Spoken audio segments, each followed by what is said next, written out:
अस्सलाम वालेकुम एवरीवन, आपके मेरे चैनल इंटेलिजेंट मफिन पर स्वागत है। आज के इस वीडियो लेक्चर में हम बात करेंगे अपनी बुक जान पहचान के चैप्टर रज़िया सुल्तान के बारे में। ठीक है, तो रज़िया सुल्तान कौन है, रज़िया और उनके बहादुरों के क्या किस्से हैं वो हम इसके अंदर पढ़ेंगे। ठीक है, रज़िया सुल्तान।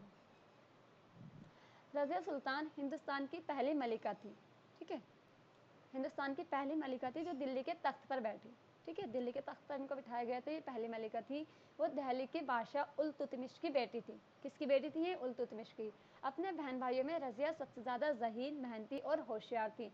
यानी अपने बहन भाइयों में सिबलिंग्स में क्या थी? सबसे ज़्यादा होशियार थी, इंटेलिजेंट थी और क्या थी? मेहनती थी।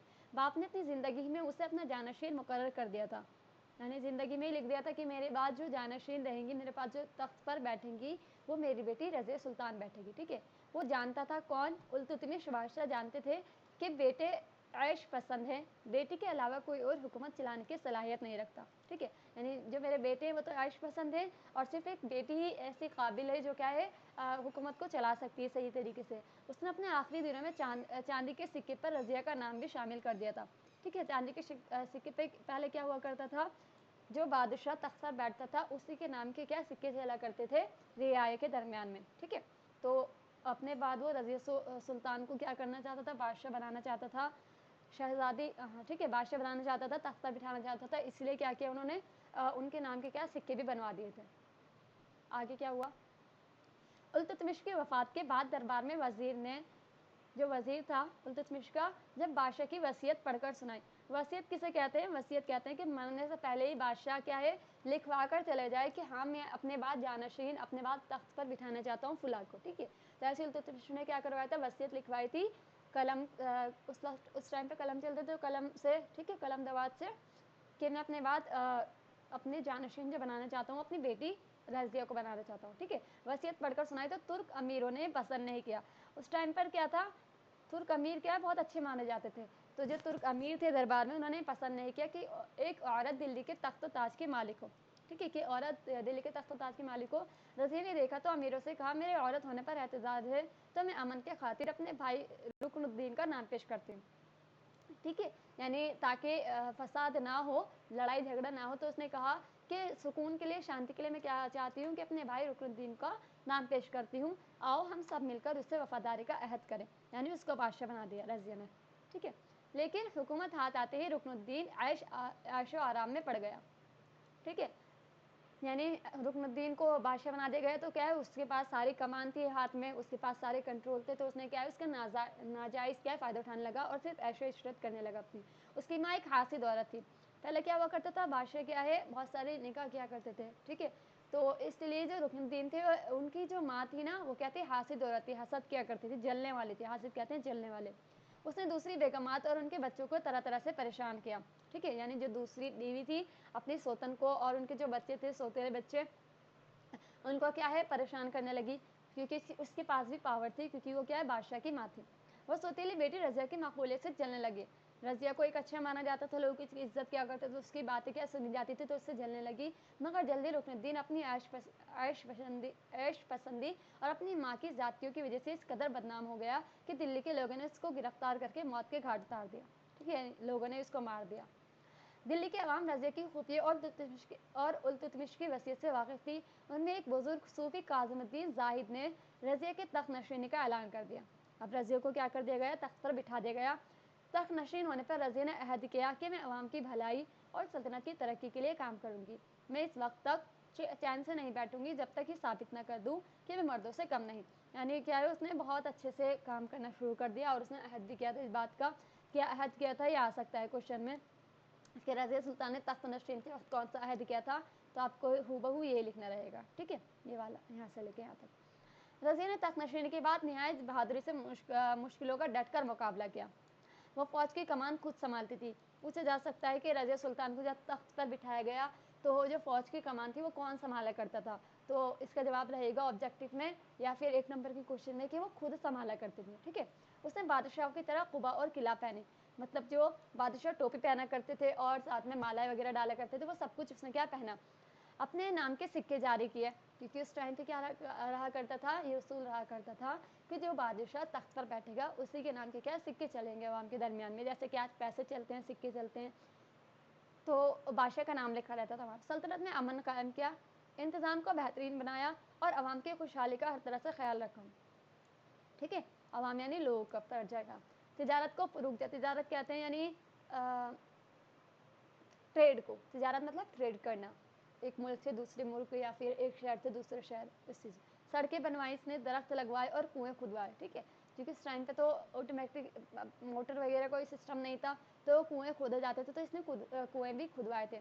अगर पूछे जाए कि उसने क्या तख्त पर बैठने के बाद आवाम के लिए कौन कौन सी खिदमत अंजाम दी, तो आप पॉइंट में लिख सकते हैं कि उसने क्या क्या किया था। तिजारत को फ़रोग़ दिया था, सड़कें बनवाई थी, दरख्त लगवाए थे, ठीक है, कुएँ खुदवाए थे, और उसने मदरसे और सरकारी कुतुब खाने भी कायम किए थे। मदरसे, बच्चों के पढ़ने के लिए मदरसे और सरकारी कुतुब खाने भी कायम किए थे कि फ्री में वहाँ पर जाके बच्चे पढ़ सकते हैं।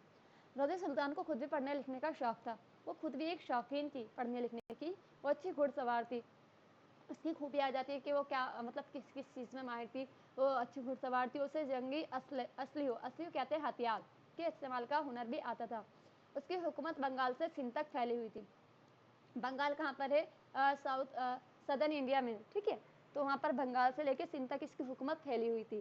पूछ लिया जाएगा कि रज़िया सुल्तान की हुकूमत कहाँ से कहाँ तक फैली हुई थी, तो आपको लिखना रहेगा कि उसकी जो हुकूमत थी वो बंगाल से लेकर सिंध तक फैली हुई थी। ठीक है, रज़िया सुल्तान बाकायदा दरबार लगाती थी। बाकायदा दरबार ये क्यों पेश किया गया है, मतलब पहले क्या, जैसे मर्द लोग दरबार लगाया करते थे, ऐसे ही रज़िया सुल्तान को जब बादशाह बनाया गया तो वो भी बाकायदा दरबार लगाती थी। उसने बराबरी और भाईचारे को आम किया। ठीक है, रज़िया सुल्तान ने हुकूमत के इख्तियारात को 40 अमीरों में बांटा, जिनसे वो मुल्की मामलात में मशवरा करती थी। अब पूछा जाएगा कि उसने हुकूमत के इख्तियारात को कितने लोगों में बांटा था, तो यू कैन से 40 अमीरों में बांटा था उसने, जिसमें क्या था, वो मशवरा किया करती थी मुल्की मामलात में इन 40 अमीरों के साथ बैठकर। ठीक है, उसने मीर आकुर का सबसे बड़ा ओहदा, मीर आकुर का एक ओहदा रहता है सबसे बड़ा, वो जो दिया था एक हबशी गुलाम याकूत को दिया था। ठीक है, याकूत नाम है ये, जो कि क्या थे, हबशी थे, हब्श के रहने वाले थे और ये गुलाम थे। क्योंकि वो ईमानदार और जफाकश यानी मेहनत से हर चीज़ करने वाले थे और ईमानदार थे, इसलिए इनको दिया। ये अहम ओहदा अब तक सिर्फ तुर्क अमीरों को मिलता था, यानी इससे पहले रज़िया सुल्तान से पहले जितनी बादशाह थे, उनमें जो अमीर आखूर बनाए गए थे वो सिर्फ और सिर्फ किसको, तुर्क को मिला करता था। ये बात तुर्क अमीरों को पसंद नहीं आई। अब क्या हुआ, जब उनको तुर्कों को क्या है, अमीर आखूर का दर्जा नहीं मिला, तो उनको क्या है, पसंद नहीं आई, बात चलने लगे। उन्होंने रज़िया को तख्त से उतारने की साजिश की और भटिंडा की गवर्नर अल्तुनिया को बहकाकर बगावत करवा दी। अब जो भटिंडा है, भटिंडा के जो गवर्नर थे, भटिंडा कहाँ पर है, पंजाब में। ठीक है, पंजाब की 5 बड़ी सिटी में से एक भटिंडा भी है। ठीक है, मालवा, भटिंडा। भटिंडा के गवर्नर अल्तुनिया को बहकाकर बगावत करवा दी। जब वो बगावत को कुचलने के लिए पंजाब में भटिंडा पहुंची, तो उसके सिपाही तवील सफ़र और गर्मी से परेशान हो चुके थे, क्योंकि सदर्न इंडिया में है और वो क्या है, नॉर्थ में ऊपर। ठीक है, पंजाब नॉर्थ वेस्ट में। ठीक है, तो इसलिए भटिंडा पहुंचे तो उसके सिपाही तवील सफ़र और गर्मी से परेशान हो चुके थे। अगरचे दोनों फौजों में ज़बरदस्त मुकाबला हुआ, मगर रज़िया की फ़ौज को हथियार डालने पड़े। ठीक है, वो कैद कर ली गई। अब क्या हुआ, जब ये भटिंडा पहुंची, वहाँ पर मसला सॉल्व करने के लिए वहाँ पर क्या हुआ, लड़ाई हुई। लड़ाई में क्या हुआ, इसकी जो फ़ौज थी वो क्या थी, कम थी, बेसिकली अल्तुनिया की ज़्यादा थी, वो तो पहले से ही तैयारी करके बैठा था। तो क्या हुआ, ये हार गए, इन्होंने क्या हथियार डाल दिया, मतलब ये लोग हार गए थे और रज़िया को कैद कर लिया गया। उधर दिल्ली में साजिशियों ने रज़िया के भाई बहराम को तख्त पर बिठा दिया। अब क्या हुआ, जब दिल्ली में क्या हुआ, रज़िया के जो भाई थे बहराम को तख्त पर बिठा दिया और बड़े बड़े ओहदे आपस में क्या है, बांट लिए। बहराम को कमज़ोर बादशाह साबित हुआ। जो बहराम था इसका भाई रज़िया का, तो ये कमज़ोर साबित हुआ, मतलब इसके अंदर इतनी सलाहियत नहीं थी कि ये किसी भी आवाम को इख्तियारात या फिर आवाम के लिए कुछ कर सके। इसीलिए अल्तुनिया को जब अपनी गलती का एहसास हुआ, तो उसने रज़िया से माफ़ी मांगी। अब जो भटिंडा का गवर्नर था अल्तुनिया, इसने देखा कि मैंने गलत किया है और उसने कैद भी कर लिया था रज़िया को, तो इसने क्या है, उसकी माफ़ी मांगी और अपनी वफादारी का यकीन दिलाया। फिर दोनों की शादी हो गई थी। तो कह सकते हैं कि रज़िया सुल्तान थे, उनके हस्बैंड का नाम क्या था, उनका नाम था अल्तुनिया, या फिर अल्तुनिया की बीवी कौन थी, रज़िया सुल्तान थी। ठीक है, अल्तुनिया ने कहाँ का गवर्नर था, भटिंडा का गवर्नर था। ठीक है, ऐसे क्वेश्चन आ सकते हैं। अब रज़िया और अल्तुनिया ने दिल्ली का तख्त वापस लेने का इरादा किया। अब ये दोनों की शादी हो गई, इन दोनों ने क्या स्कीम बनाई कि हमें क्या, दिल्ली के जो तख्त थे वो वापस लेना है। उन्होंने कुछ तुर्क अमीरों और राजपूतों की मदद से दिल्ली पर हमला किया। कुछ तुर्क अमीर थे, तुर्क भी क्या थे, नेक लोग हुआ करते थे। तुर्क बहुत ज़्यादा बहादुर और लंबे कद के खूबसूरत हुआ करते थे, ठीक है। तो तुर्क इसलिए ज़्यादा रहा करते थे दिल्ली के दरबार में, और ये पढ़े लिखे भी रहा करते थे। तो तुर्क अमीर और राजपूतों की मदद से दिल्ली पर हमला किया। मुखालिफ अमीरों ने सोचा कि रज़िया दिल्ली में बड़ी मकबूल है। अरे जो मुखालिफ थे, रज़िया दिल्ली में मकबूल थी, अगर उसकी फ़ौजें यहाँ पहुँच गई तो उसकी मददगार उठ खड़े होंगे। यानी दिल्ली में जाएगी तो वहाँ पर, क्योंकि दिल्ली भी क्या उसी का शहर है, वहाँ की बादशाह थी वो, तो इसके मकबूल लोग उससे खुश हैं जो, वो क्या खड़े हो जाएंगे। इसलिए जंग दिल्ली से दूर होनी चाहिए। चुनाचे बहराम की फौज ने रज़िया को रास्ते में ही रोक लिया, यानी दिल्ली पहुंचने नहीं दिया, रास्ते में ही रोक लिया। शाही फौज में तादाद में क्या थी, ज़्यादा थी, और उसके पास बेहतर हथियार भी थे। घुमसान की लड़ाई हुई। घुमसान मतलब बिल्कुल एक दूसरे में घुसकर, इधर से भी फौज आ गई, इधर से भी। वैसे बेसिकली कैसे लड़ाई हुआ करती थी पहले, कि एक आदमी इधर से जाता था, एक आदमी इधर से जाता है। शुरू में लड़ाई ऐसी होती है, फिर इसके बाद क्या होता है, घुमसान की लड़ाई होती है। तो घुमसान की लड़ाई हुई, रज़िया ने बड़ी हिम्मत दिखाई, लेकिन उसे शिकस्त हुई और उसे कत्ल कर दिया गया। यहाँ पर क्या है, कत्ल कर दिया गया था, यानी वो शहीद हो गई थी। रज़िया सुल्तान ने सिर्फ 3.5 साल हुकूमत की थी उन्होंने। कब से लेके कब तक, 1236 से 1240 तक क्या हुकूमत की थी उन्होंने।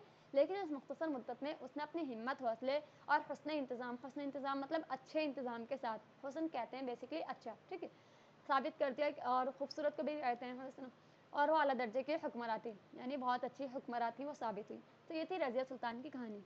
तो इसमें से क्वेश्चन पूछ लिया जाएगा किस टाइप से, कि रज़िया सुल्तान कौन थी। रज़िया सुल्तान, हम कह सकते हैं कि रज़िया सुल्तान दहली की सल्तनत में, यानी तख्त पर बैठने वाली पहली मुस्लिम औरत थी, ठीक है, या फिर हिंदुस्तान की पहली औरत मलिका थी, ठीक है, जो तख्त पर बैठी थी दिल्ली के।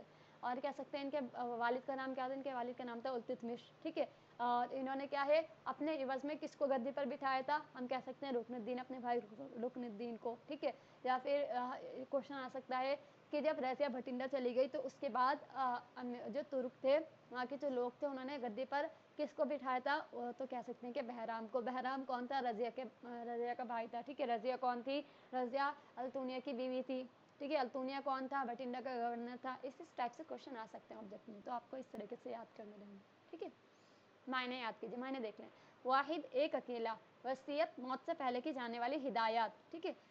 बहुत से लोग ऐसे होते हैं कि वसीयत लिखवा कर जाते हैं। मोस्टली जो सिस्टम रहता है वसीयत लिखने का, वो लिखने का ही रहता है, और कोई कोई बोल भी देते हैं, ठीक है। कुल्ला, टोपी। मुहाफिज, हिफाजत करने वाला। सिला, बदला इनाम। जफाकश, मेहनत करने वाला। हुस्न इंतज़ाम, अच्छे इंतज़ाम, काम करने की खूबी। हुक्मरा, हाकिम, हुकूमत करने वाला। आलिम, इल्म वाला, पढ़ा लिखा, ठीक है, आलिम उसे कहते हैं, एजुकेटेड नहीं। गौर कीजिए, रज़िया सुल्तान हिंदुस्तान की पहली खातून हुक्मरान थी, ठीक है, जो गद्दी पर बैठी थी सबसे पहली औरत, वो कौन थी, रज़िया सुल्तान थी। रज़िया सुल्तान ने अपने कारनामों से दिखा दिया कि औरतें मर्दों से किसी तरह कम नहीं होती, ठीक है। यानी जिस तरीके से कल्पना चावला क्या है, उन्होंने भी यही साबित किया था कि औरतें भी क्या है, मर्दों से पीछे नहीं है, और वो क्या है, हमारे देश के लिए क्या शहीद हो गई थी, ठीक है। इस तरीके से रज़िया सुल्तान ने भी यही साबित कर दिया कि औरतें क्या है, मर्दों से किस तरह पीछे नहीं रहती। अगरचे उन्होंने 350 साल क्या हुकूमत की, लेकिन उस दौरान उन्होंने क्या है, आवाम के लिए बहुत ही ज़्यादा बेहतरीन और अच्छे काम किए थे, ठीक है। आज के लिए इतना ही। अल्लाह हाफिज़। अगर आपको कुछ समझ में ना आया हो तो कमेंट में पूछें, और अगर वीडियो को अच्छी लगी हो तो इसे लाइक करें और शेयर करें और चैनल को सब्सक्राइब करें।